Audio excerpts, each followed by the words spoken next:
Excuse me. Good afternoon. We're down here at the federal courthouse in Nevada again, and end of government witnesses. They've rested today, so we don't have a whole lot of update. Most of us were trying to stay awake for the last witness that we had the government brought forth there. But you want to start out and tell some stuff?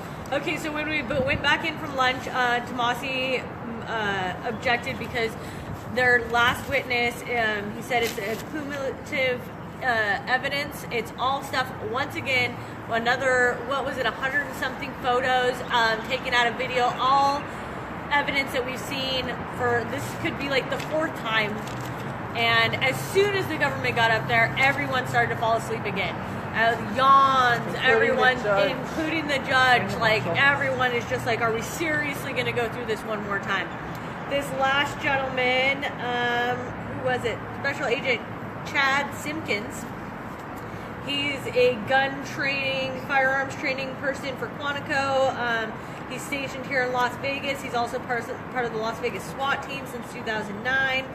And in the SWAT team, he's a breacher, sniper, observer. FBI SWAT team? Mm-hmm. Yeah. FBI SWAT team. And like HRS. He made a PowerPoint.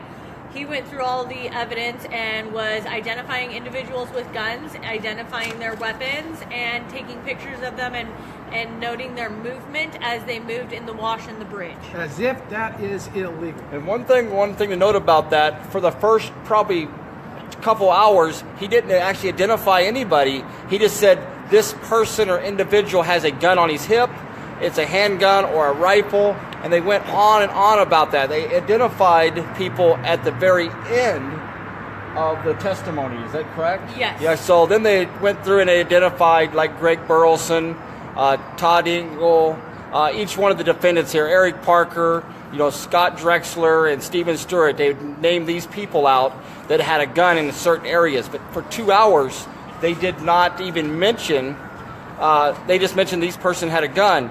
One thing that was very interesting that caught our attention that Brand and I actually confirmed here, but they showed pictures of Terry Linnell in the wash with a handgun, and they brought her picture up multiple times as a woman in the wash area, in the skirmish line they would call it, with a handgun. They never mentioned her name. And but Brand and myself recognized her in the pictures there as that woman. And we confirmed it. We actually confirmed it. So you want to say a little bit about that? I ran out and gave her a quick call, and the handgun she carries is very distinctive. It has a pink handle, and I just wanted to confirm it with her before we made any statements, and she did confirm that it was her. And I was standing next to you when I heard the phone call too. So we've got two people that know for a fact that this phone call was made and Brand spoke to her, and we know that. And did you find anything else interesting there that she confirmed from the ranch that she was? Well, she told me, and I believe, if I recollect correctly, from the stand in Oregon, she testified that she was an active informant at that time.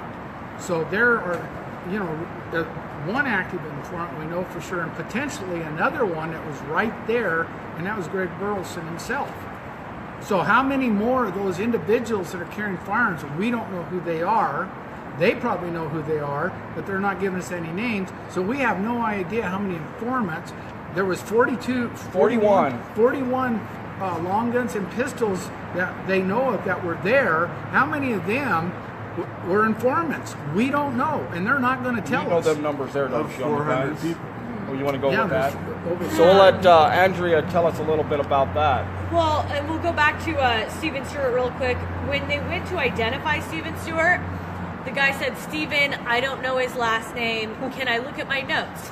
They give him his notes. He's like, "Well, I didn't write his name in my notes," and then the prosecution just gives him the last name. Wow. So it's literally the prosecution leading these witnesses through. They are hand-feeding them the information. They are drawing boxes and lines with each individual, so they don't even have to work to identify the person in the picture. They're just like, yeah, that's who it is. Let's see, we have numbers. So people in the wash and on both bridges, approximately 410. 410 people. Of those, 42 were armed. And they had there two were different... 42 people armed. There was 42 guns, right? Yes, that is the difference, is that they say 42 guns. And then they put all of those guns into blue dots for long guns, or blue dots for handguns, yellow dots for long guns. Now, a lot of these people, when they were bringing it up, this gentleman has a handgun and a long gun, but the dots on the screen that they put up there did not reflect that. They did not have many dots that were both blue and yellow together. So to me, I was looking at that like, how is this accurate information when I know at least probably 10 people had both a handgun and a long gun, and there were no dots. There were maybe 2 sections where I saw 2 people When they did the double arrows dots. of everyone in the wash, I counted 13. 13 arrows. So Okay. they didn't specify whether there was 42 guns, 41 guns all total, and there was only 20 people carrying those 41 or 42 guns.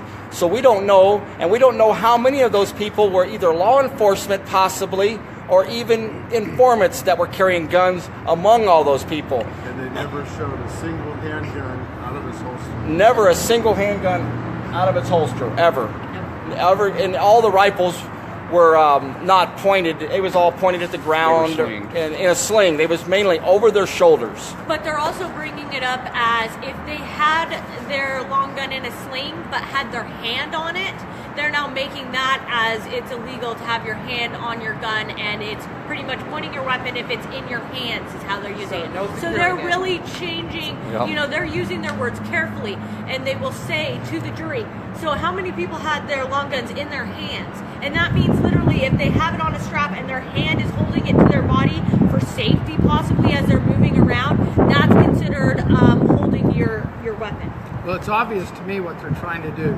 They're trying to show this giant conspiracy with everybody that was there. Every single person that was there is part of a conspiracy. Even if you're not indicted, Yeah. you don't have to be indicted. That everyone can be considered a part of this conspiracy, even if you haven't been arrested or indicted. Exactly.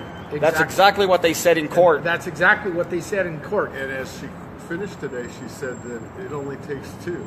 Yeah, it only takes 2. Yes, It only takes 2. only 2 to have a to conspiracy. satisfy Yeah, the charge. the charges, but hundreds could be involved in those 2. Well, all told, I would say come and go, and there was about 3,000 people that came and gone at any given time. I dare say they probably got everybody's license plate because of the drones flying back and forth. If you know anything about military cameras, they take thousands of pictures within a second. They got everybody's license plates. They got everybody's pictures. They can do face recognition. So people, we need to wake up. What's going on here? You're all part of the conspiracy, and you don't even know it. Anybody that even stepped foot out there. This video that we're doing only has about 410 people in about a 2-hour period. Other than that, there was people that weren't there or was there and came and went. So if there was hundreds or thousands of people there, there was only about 410 people during this video that they were showing that he counted those people in. Well, and then his testimony was actually contradicting itself at the end. Like, they kept jumping around, and he did not have it together. As I was reading and listening, I'm like, this doesn't make any sense. He also went and made measurements and walked the wash. He said he put a rock at where the gate would have been, and from the northbound bridge, it was 122 yards with a rangefinder 'Cause there's no to other the rocks gate. in the desert. Then he said that there was he went to the skirmish line, which is objected to by Jackson because he said there's no such thing as the skirmish line out there. And he's like, well, I was able to figure out where it is based on the road that comes down, and The it was skirmish objected line. to again because he's using skirmish line. He's like, no, you're measuring from the place you thought the people were standing in a line at. A skirmish line is people, Yes. and that they moved around, so it wasn't a skirmish line. It's nothing saying a line like drawn in the desert. That's what he was trying to make a point. The attorney there was that there is no skirmish line. This line that you're referring to moves. So how can it be a line? It's not fixed. It's not in one place. And is that military verbiage, skirmish? Yeah. They mentioned that hundreds of times. The I thought they were Metro- saying scrimmage. They use No, it with skirmish. protests. That's going to Yes. be the key. They need Yes. to tie it to protest. Yes. Exactly. And not riot. It's a word that came into this courtroom with Jenkins. Officer Tom Jenkins came in and called what he did with his Metro officers a skirmish line, and ever since then, what the people did with their line down in the wash, that's now a skirmish line. Was that a black individual? Yes. As argued consent. So then they also measured, it was 60, so apparently from the skirmish line, the imaginary line, it was 64 yards to the gate, and then from the northbound bridge, it was 45 feet above the ground. And so then in the end, he says, okay, so people in both the wash and both bridges, approximately 410. People on horses in the wash, approximately 42. Number of officers in the wash, 25. And then later 29. So in cross-examination, people get up there and say, okay, so you say 410 and 41 guns in that crowd. So that's about 10% had firearms. And he's all, you did 2 counts of law enforcement. You had 25 and then 29. Did you include the officers from post 1? Because post 2 is down behind the gate. But if you're counting both the people on the bridge and the people in the wash, should you not then count the skirmish line, Metro Highway Patrol, Nevada Highway Patrol, and the officers up at post 1? And he said no, he didn't count any of those. He didn't count, he didn't count the Nevada Highway Patrol that was both on the northbound and the southbound bridge, and he did not count the Metro officers in the real skirmish line that was in between the 2 highways, and he did not count the officers at post 1. So here they're just trying to baffle with bull. They're coming in the courtroom, and the second they get up there, everyone is tired. We're done hearing from them. We don't want to see this evidence that we've seen multiple times in a row. Everyone's sick of hearing it. And then they come out at the end with these numbers that are totally bogus. There's no, Jess gets up there and is like, so why aren't you counting all these other officers? That doesn't make any sense at all. Did he bring up the other BLM officers that were even further? ICP. They're trying to make it look like there was only about 20, 25 officers there at all, is what they were trying to try to tell the jurors. But they didn't count the snipers, the spotters, the other BLM officers at these other posts, and they were trying to make it look like there's 410 people down here, and they didn't know how many guns, but there was only 24, 25 officers here to protect themselves against all these people, when we know that's not true. Who drove the 108 vehicles? And that were Metro, Metro themselves in the skirmish line alone had plus 20 officers. So right there, and we already know that from being in the courtroom. So I don't know if they've tried to put everyone asleep so that they can just push their false evidence through, but it's not happening. Jackson did get up and he said, so there were 40 armed individuals in the wash and not one shot was fired. That was his only question at the end of the day. And you know what? I think the jury responds to quick, short, sweet. They don't want to see all this stuff again. And then after the jury was let go, at the end of the day, we did have a few other things that came up. First off, the government is reserving their right to look over their evidence one final time before they officially close their case, and they said they plan to officially close their case on Monday, but they wanted to re-examine their evidence before they do that. April 3rd Monday, right? April 3rd Monday. And so then Tomasi said that they wanted the transcripts, and that it's been taking some time, and was trying to get the judge to work faster on that because we need those to get into this week so that we can prepare for our case. Another thing that was brought up is apparently Greg Burleson does not have any witnesses. And so they're talking about how they're going to do the witnesses and everything, and I guess Greg doesn't have anyone coming in as a witness. I'm not sure what's going on there, but I guess he still does get to cross-examine everyone else's witnesses. And then Todd Engel tried to appeal to the judge one more time before we left. John George did get up and cross-examine. He did a horrible job. He didn't even get but 2 sentences out, and they were objected to on multiple occasions, and then he just went and sat down. He was stuttering. He was obviously very nervous. He could not represent Todd at all. He gave it a halfway shot and actually went down and sat down without even finishing his notes, right kind of in the middle of even asking questions. And Todd was obviously upset when he came back. He was chewing him out, and he was upset, turned his back on his forced-on attorney at this point. He said he got up to the judge and said John George deviated so far from the plan that this is now ineffective counsel. She immediately comes back. There is no evidence that he did that, and she started getting upset with him because of one of the questions that he asked, which was to bring up a photo and ask if that person was indicted or not. And she said that is an inappropriate question, and you cannot give your co-counsel inappropriate questions and expect him to answer them. And Todd kept trying to, wait for her to finish and then say that's not, the question I was asking.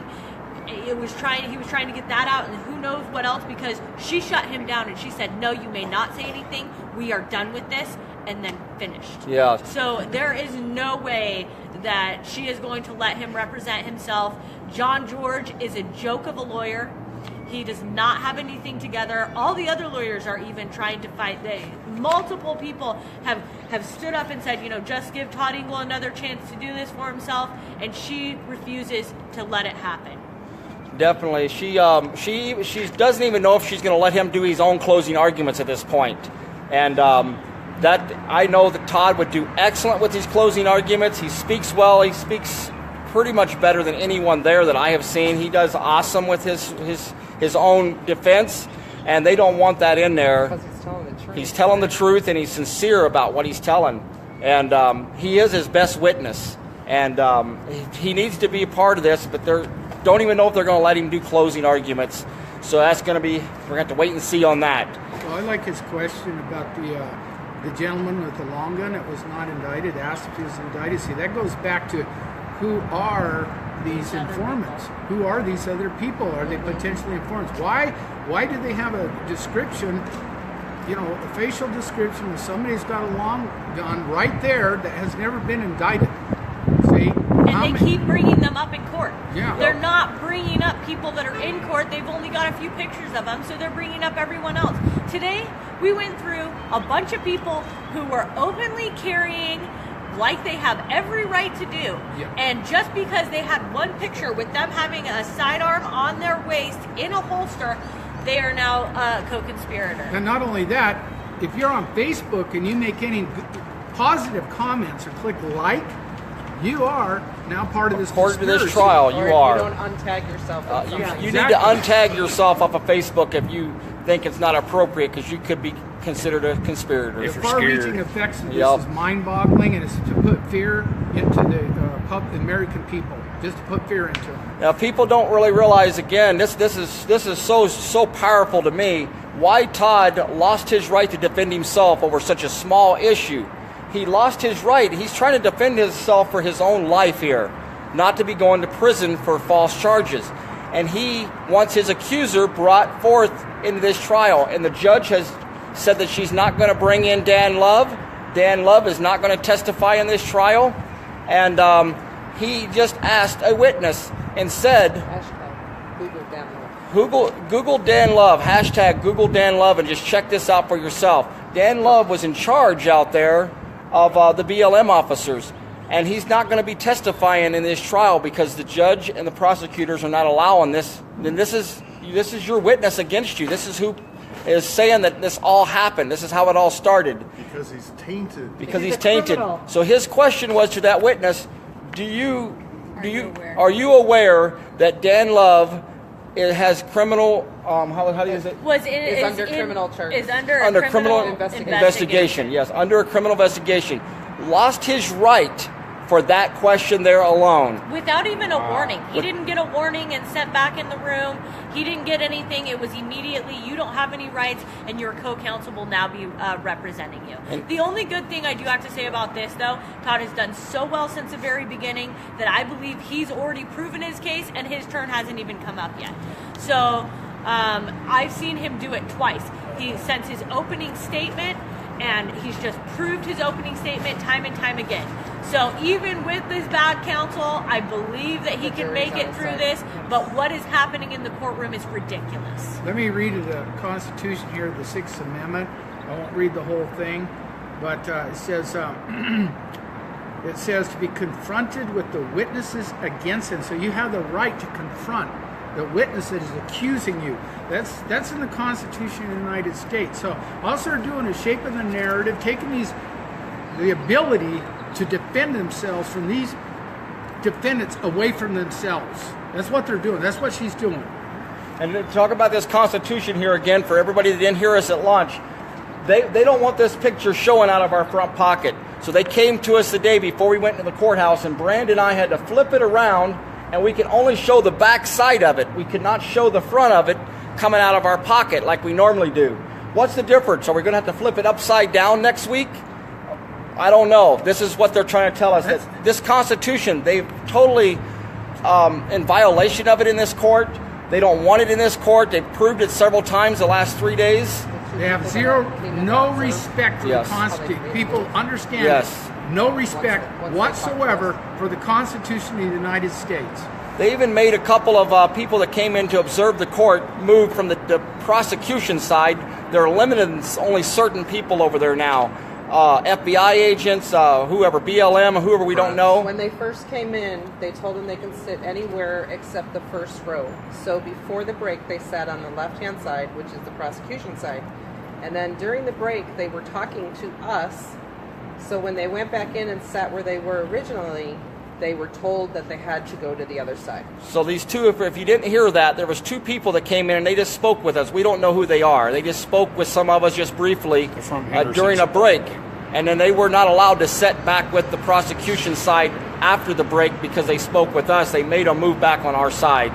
And just they make up the rules as they go along here. It's just wrong. And I wish everybody could come out here and witness this for yourself so we wouldn't just be telling you this. We need overflow. We need overflow in this room. Next, April the 3rd, these guys are going to start trying to defend themselves, bring their own witnesses in. It's a great time for people to come out here and observe and witness this and be a part of this and be in support of these guys. They need you from all over this country to be here. Be out front if you can't be inside. Supporting everybody down here. There's an awesome amount of people down here that have been faithful here for the last 5 weeks down here, as much as they can. They hold jobs. They they come down here for a few hours or all day. Several of these people down here have been here every day, all day long, and they make donations, food, helping out so much. Like that. It's amazing to meet these people and see this. And I wish more of you could be here. It'd be awesome. One last note that I know that I wanted to make, and I was told about this today, is that Philpott, he was Ammon Bundy's one of his attorneys with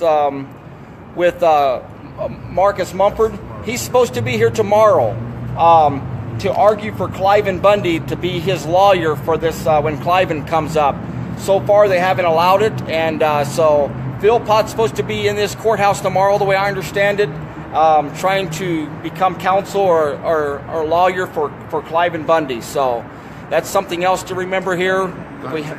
Is it Ammon? He's for Ammon then, so it's Ammon Bundy. He's doing it pro bono, too. Pro bono for Ammon.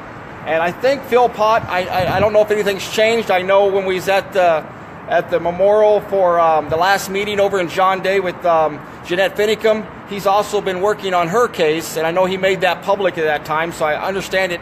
Possibly he's still helping her, but he's also supposed to be trying to help Ammon Bundy then in this coming trial for him. So let's hope that happens, and because that legal law firm has been great for them and helped out a lot with everybody. So Ammon's hearing's at 11 tomorrow. And you know Evan's hearings tomorrow. Ammon. At 11. Oh, Ammon has a hearing. I'm not for sure. Get them in. Okay. This is what it's all about. At 11 o'clock tomorrow down here in Las Vegas, Nevada. And I've got one more thing. The defense does start April 3rd, and it's supposed to be quick and fast. So if you were planning on making it down here, I wouldn't waste time. It should be 2 weeks or less. We're hoping that it's not less, but if you are planning on coming down, now's the great time. You missed all of the boring prosecution side, and the defense should be pretty interesting. And I hope people continue to call Jeff Sessions, because this shouldn't even be happening right now. This whole thing is just, it's a bad joke. It's a nightmare, and they're not following the law. They're not following the Constitution of the United States, and Jeff Sessions, he needs to know what's going on here. So let's continue to call, send letters, whatever it takes. Let's get these people's ears. Because what's done here could turn into case law for Anywhere. somewhere else. It definitely could. Exactly. You won't be able to protest anywhere. It'll be it'll be So the next 9 days, I might not have much more updates. I'll just be here and there unless something important comes up. I'm not for sure, but I don't think I'll have them daily anyway unless something comes up important. But David's got a good question here. David Zeinberger. Ammon's hearing tomorrow, David, is for new representation. Second chair. What's that? He's going to do second chair. Second, yeah. So he'll be in the second tier here of second chair.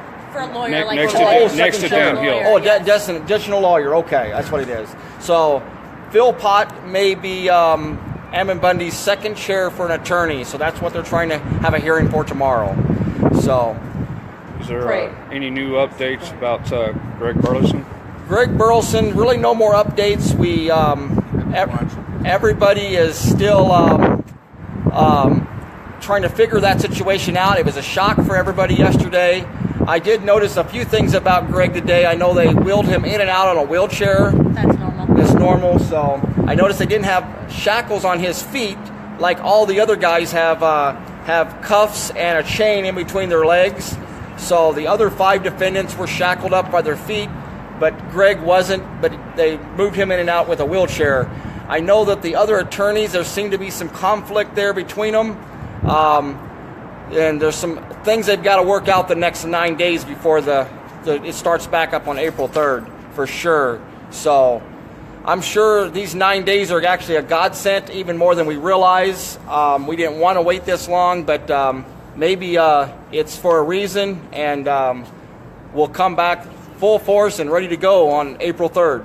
Have everyone pray. Eric's Have everybody good. pray. All of our Pray, guys pray, look pray. good, and we do need prayers. Yeah, You know, pray. that's the only thing that has gotten us this far, and it really has happened. It really has worked. The guys do look good. I was glad to see them. There was a lot of smiles. All of them are looking good in there. They are. So all of them got. They're not wearing jail clothes over here. They've got civilian type clothes on. They look good. I know Eric had a white shirt on the day, nice dress shirt. Steve had a nice white dress shirt. So they was all looking really good today. Yeah, I've been doing their laundry. They've got plenty of stuff to wear. So there's a lot of work, for her. She's been doing an amazing job by doing the live streams down here every day, doing their laundry, picking that up, and trying to organize all of that. Getting them all 2 visits a week in between 3 days, and then I spend my extra time going out to Pahrump and visiting some of the guys out there as well. I've been doing everything I can for everybody that I can. You're awesome. Do you sleep? I just Lightly. Not very lightly. 3-4 hours. So she's amazing. So everybody, make sure you always send Andrea Parker nice messages and support her any way you can. I know she's doing an awesome job. So Reminder. We love her. Lisa Bundy's going to be coming down, not this weekend, but the next weekend to visit Ammon, and she requests that nobody sees him after Saturday night. So not this weekend here, but next weekend. I understand that Lisa Bundy's coming to visit Ammon. So April 1st and No April 2nd. visiting after April 1st and 2nd, yeah, somewhere in no there. visiting this Sunday though as well, because that counts for the next So week. please don't visit Ammon after this Saturday, because she needs those visits for her and the children. They only get so many visits. And if them visits get used up, then she'll drive that whole way and won't be able to get to see them. So please don't visit Ammon during that time. I love you all. Thanks a lot. We will see you when we see you. We don't know when we'll have the next update, but God bless and keep praying and supporting. What was it, 100 and something photos taken out of video, all evidence that we've seen for this could be like the 4th time. And as soon as the government got up there, everyone started to fall asleep again. Yawns, everyone, including the judge, like everyone is just like, are we seriously going to go through this one more time? This last gentleman, who was it? Special Agent Chad Simpkins. He's a firearms training person for Quantico.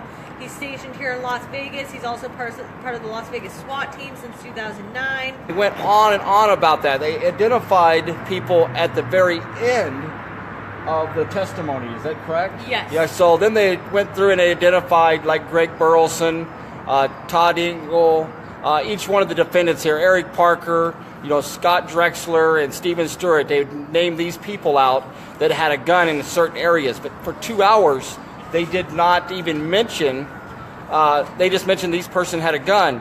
One thing that was very interesting that caught our attention that Brand and I actually confirmed here, but they showed pictures of Terry Linnell in the wash with a handgun, and they brought her picture up multiple times as a woman in the wash area, in the skirmish line they would call it, with a handgun. They never mentioned her name, and but Brand and myself recognized her in the pictures there as that woman. Yeah, we confirmed it.